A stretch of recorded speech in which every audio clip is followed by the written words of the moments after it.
Oke, halo semuanya, selamat pagi, salam sejahtera. Nah, hari ini kelompok saya akan menjelaskan akan mempresentasikan yang namanya peran Indonesia dalam hubungan internasional. Pertama-tama, mari kita berkenalan terlebih dahulu. Nama saya Ardani. Nama saya Raffi. Nama saya Abil. Nama saya Elizabeth. Oke, selamat menyaksikan. Nah, sebelum kita memulai, mari kita lihat dulu terlebih dahulu poin-poin yang akan kami jelaskan. Yaitu ada satu, peran Indonesia dalam menjaga perdamaian dunia. Poin kedua, kerjasama ekonomi, politik, dan budaya. Poin ketiga, keanggotaan Indonesia dalam organisasi internasional. Dan poin terakhir yaitu peran generasi muda dalam mendukung diplomasi Indonesia. Yang pertama adalah peran Indonesia dalam menjaga perdamaian dunia. Indonesia menunjukkan komitmennya dalam menjaga perdamaian dunia, baik secara diplomatik maupun operasional. Sejak tahun 1997, Indonesia telah mengirimkan personel militer dan polisi ke berbagai misi perdamaian PBB, seperti UNIFIL di Lebanon, MONUSCO di Kongo, dan UNAMID di Sudan. Dalam diplomasi internasional, Indonesia berperan sebagai mediator konflik dan penyelesaian perdamaian, misalnya dalam perundingan antara pemerintah di Filipina dan pemberontakan di Mindanao, serta keterlibatan dalam proses perdamaian di Afghanistan. Keanggotaan Indonesia di ASEAN, G20 dan OKI juga dimanfaatkan untuk mengedepankan prinsip perdamaian, dialog, dan kerjasama internasional. Indonesia mendukung kampanye global melawan terorisme, ekstremisme, dan senjata pemusnah massal termasuk nuklir.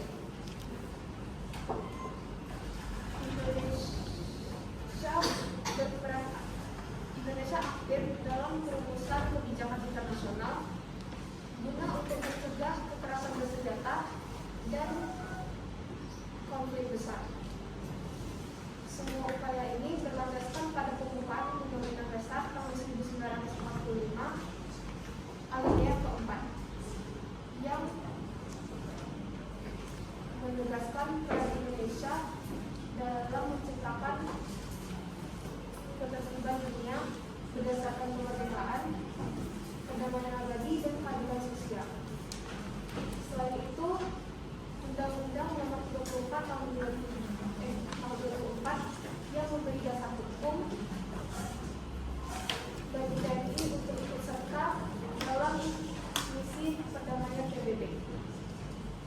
Dengan landasan konstitusional, hukum, dan komitmen moral, sebagai bangsa yang memiliki keadilan dan kemanusiaan, Indonesia terus berperan aktif dalam menciptakan dunia yang damai, adil, dan aman sebagai wujud tanggung jawab global dan cerminan nilai luhur bangsa. Oke, jadi saya ingin menjelaskan mengenai hubungan kerjasama Indonesia di dunia internasional.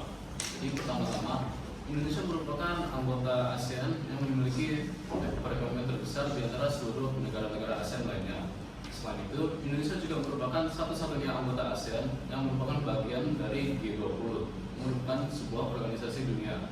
Nah, Indonesia sebagai perekonomian terbesar di seluruh ASEAN dan juga sebagai satu-satunya anggota ASEAN yang tergabung ke dalam organisasi G20 meletakkan Indonesia di posisi yang strategis sekaligus memperkuat posisi Indonesia untuk lebih berperan aktif dalam pembahasan permasalahan-permasalahan atau isu-isu perekonomian dunia.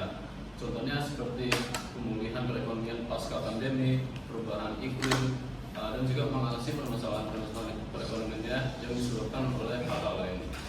Kemudian untuk poin yang kedua, jadi Indonesia ini juga sangat berperan aktif dalam bidang perdagangan internasional, di mana salah satu contohnya adalah AFTA atau lebih dikenal dengan ASEAN Free Trade Area yang bertujuan untuk meningkatkan volume ekspor dan impor di antara seluruh anggota ASEAN dan juga bertujuan untuk menguntungkan seluruh pihak yang mengikutinya.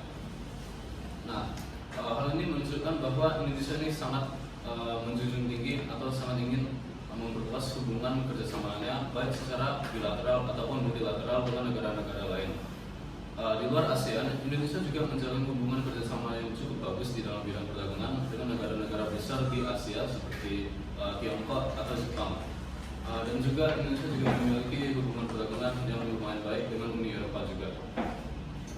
Untuk poin yang ketiga, jadi Indonesia ini juga sangat mendorong investasi asing, terutama dari negara-negara besar seperti Tiongkok. Nah, salah satu contohnya adalah kerjasama antara Indonesia dan Tiongkok dalam proyek BRI atau lebih dikenal dengan Belt and Road Initiative. Jadi, Belt and Road Initiative ini merupakan sebuah proyek besar yang dikembangkan oleh China dengan tujuan memperluas hubungan kerjasamanya dengan negara lain melalui investasi asing.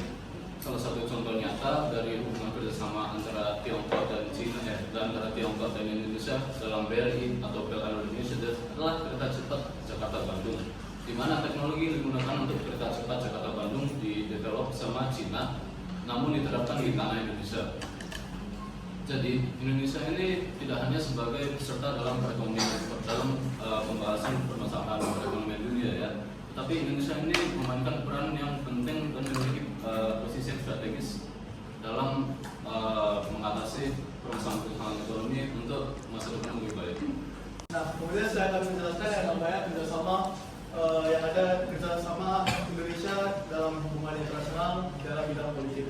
Nah, seperti teman-teman dapat ketahui, Indonesia merupakan negara demokrasi terbesar ketiga yang ada di dunia yang mengikuti kebijakan luar negeri. Yang dimana Indonesia ini menganut yang namanya prinsip bebas aktif, atau dapat kita katakan Indonesia ini tidak berpihak dengan ataupun bersekutu dengan kekuatan lain, kekuatan negara-negara lain, atau dapat kita katakan Indonesia ini dia netral.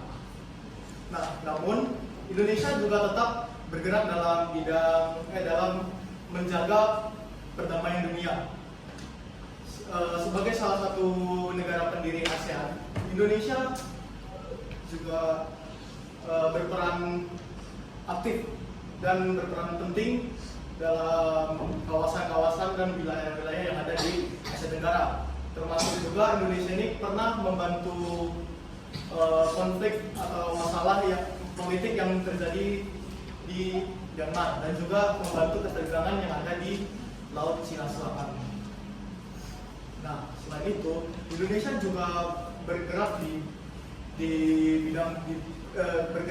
diplomasi perdamaian dunia, yang dimana Indonesia ini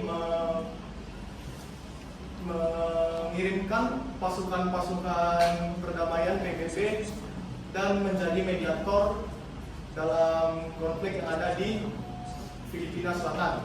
Selain itu, Indonesia juga bergerak dalam forum-forum internasional seperti PBB, yang dapat kita ketahui PBB adalah Persatuan Bangsa-Bangsa, kemudian ada OKI, Organisasi Kerjasama Islam, kemudian ada APEC, atau dapat kita sebut dan katakan sebagai Asian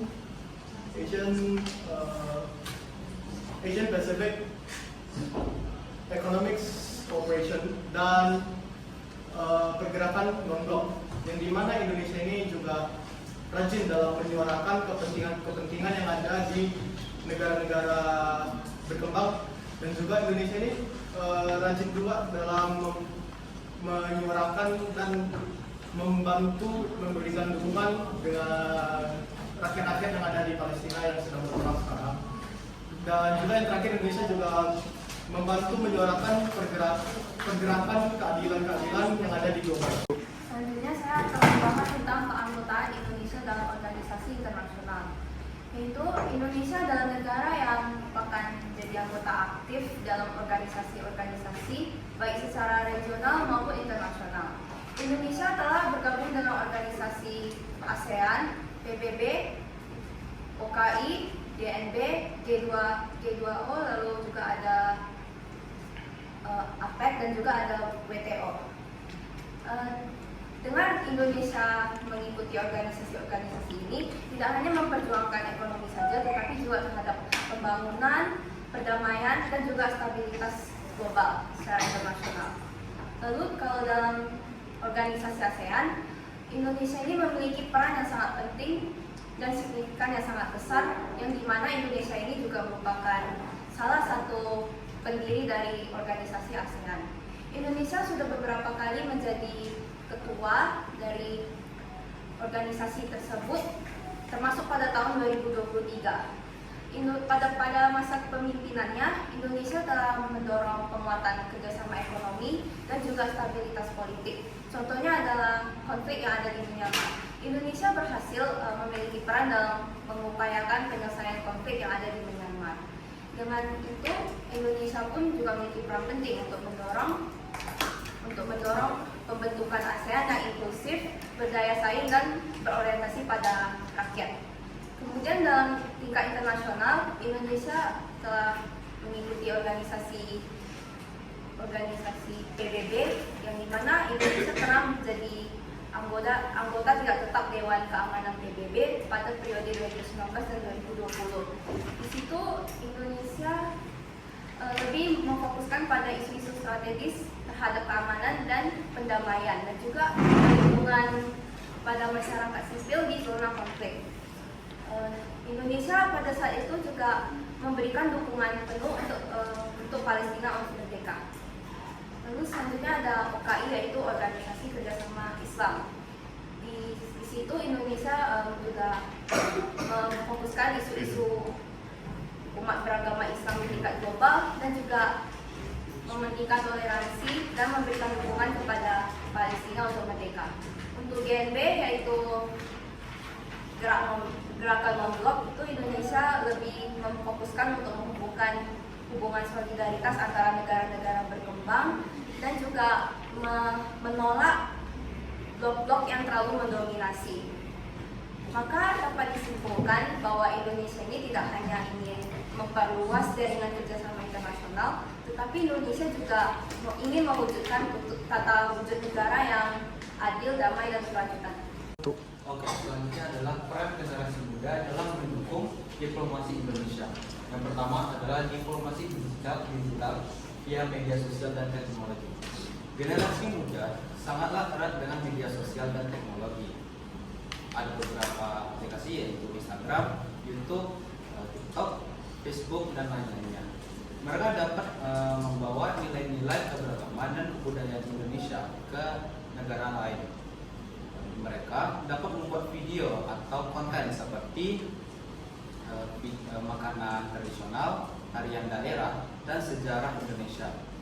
Mereka secara tidak langsung melakukan diplomasi digital mengenai Indonesia ke luar negeri. Yang kedua adalah partisipasi di pertukaran pelajar, konferensi, dan organisasi global.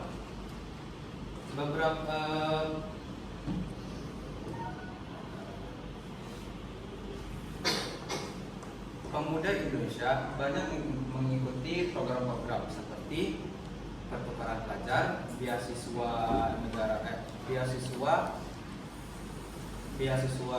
negeri, dan konferensi internasional seperti United Nations. Pada forum-forum ini mereka menjadi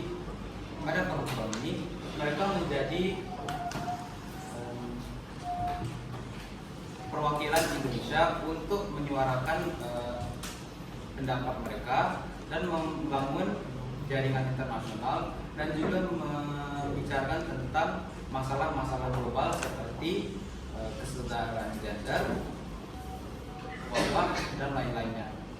Dan yang ketiga adalah menyebarkan budaya dan nilai Indonesia di dunia internasional. Dengan semangat nasionalisme dan wawasan global, para generasi muda dapat menjadi jembatan antara Indonesia dan negara lain. Mereka membawa nilai Pancasila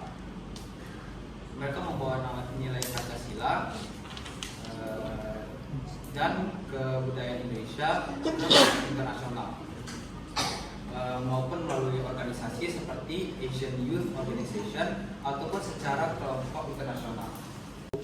Jadi saya akan menjelaskan tentang budaya Indonesia dalam kerjasama internasional. Jadi Indonesia ini dikenal sebagai negara yang sangat kaya akan budaya, dan kekayaan ini dimanfaatkan sebagai salah satu alat diplomasi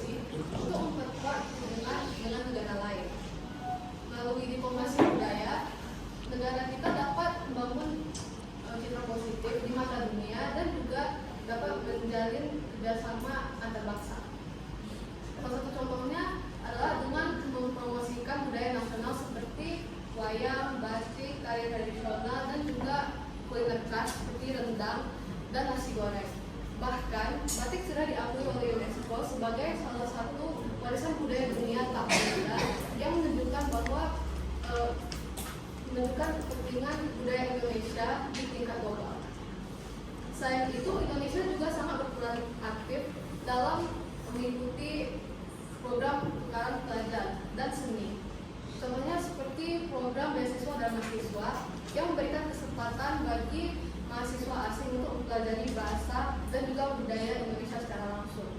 Di sisi lain, seniman Indonesia juga sering sekali diundang untuk menampilkan karya mereka di luar negeri melalui pameran dan juga festival budaya. Tak kalah penting, sektor pariwisata juga menjadi bagian dari diplomasi budaya. Melalui kampanye Wonderful Indonesia, negara kita mempromosikan keindahan alam dan juga kekayaan budaya ke negara lain. Kampanye ini tidak hanya menarik perhatian wisatawan asing, namun juga memperkuat hubungan budaya kita. Jadi kesimpulannya adalah Indonesia ini sudah berperan penting dalam menjaga perdamaian dunia dan juga stabilitas global, di mana Indonesia ini sangat berperan aktif dalam mengikuti forum internasional seperti ASEAN, PBB, OKI, dan lain-lain, dan juga terlibat dalam diplomasi multilateral dan juga misi perdamaian. Generasi muda juga sudah mulai berkontribusi dengan melalui diplomasi digital, pertukaran pelajar, dan juga dengan berpartisipasi dalam forum internasional. Jadi dengan terus berkomitmen, Indonesia bisa mempertahankan posisinya sebagai negara yang berdaulat, yang juga mendukung perdamaian dunia dan kemajuan global. Terima kasih untuk presentasi kami.